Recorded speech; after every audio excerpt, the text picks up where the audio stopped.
আমি প্রণয় আপনাদের সঙ্গে আরও একবার দেখতে পাচ্ছি চওড়া হাসি ছেলেটার মুখে। হ্যাঁ, এ হচ্ছে আমাদের হরিপুরে একজন নামী ক্রিকেটার, মানে আমার তো খুব ভালো লাগে, আমি খুব ওর মানে ফ্যান বলতে পারেন। তো সেখান থেকে দাঁড়িয়ে দেখতে পাচ্ছেন খেলার মাঠে হঠাৎ করে উপস্থিত দেখছি কেক নিয়ে উইকেটের ওপরে, এবং ক্রিকেটের প্রেমী মানুষটা এটা অপূর্ব, এটা খুব মিষ্টি একটা ছেলে। এখানে রাজু আছে, রাজু হাত দেখাচ্ছে, এটা মাস্টারমশাই, এবং সবাই আছে। সেই মুহূর্তে মানে সৌভাগ্যবশত আমি পৌঁছে গেছিলাম। তো খুব দারুণ আনন্দ করেছি, এনজয় করেছি।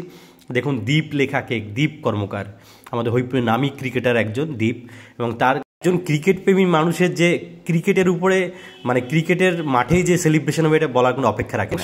সবাই এত আনন্দিত, এত উৎফুল্লিত, এবং সেই মুহূর্তে আমি পৌঁছে গেছি এবং সবাই জোরে হাততালি দিয়ে বলছে happy birthday to you, happy birthday to, এবং সবাই রাজুদা থেকে শুরু করে, ভব থেকে শুরু করে, এবং সবাই আছে, অপু থেকে শুরু করে সমস্ত আমাদের হরিপুরের নামী ক্রিকেটার যারা আছে সবাই উপস্থিত। এবং সেই মুহূর্তে আমি থাকতে পেরে নিজেকে আমি গর্ব অনুভব করছি, এবং সবাই খুব সুন্দরভাবে উইশ করছে। এবং ও এত ভালো ছেলে, ক্রিকেট মাঠে যতটাই ওর নিজের উত্তেজনা থাকে ততটাই মানে মন অতটাই সুন্দর আর কি, এবং সবাইকে কেক খাইয়ে দিচ্ছে এবং দারুণ উপভোগ করেছি। যদি ভিডিওটি ভালো লাগে লাইক, শেয়ার, কমেন্ট করতে আপনারা নিশ্চয়ই ভুলবেন না।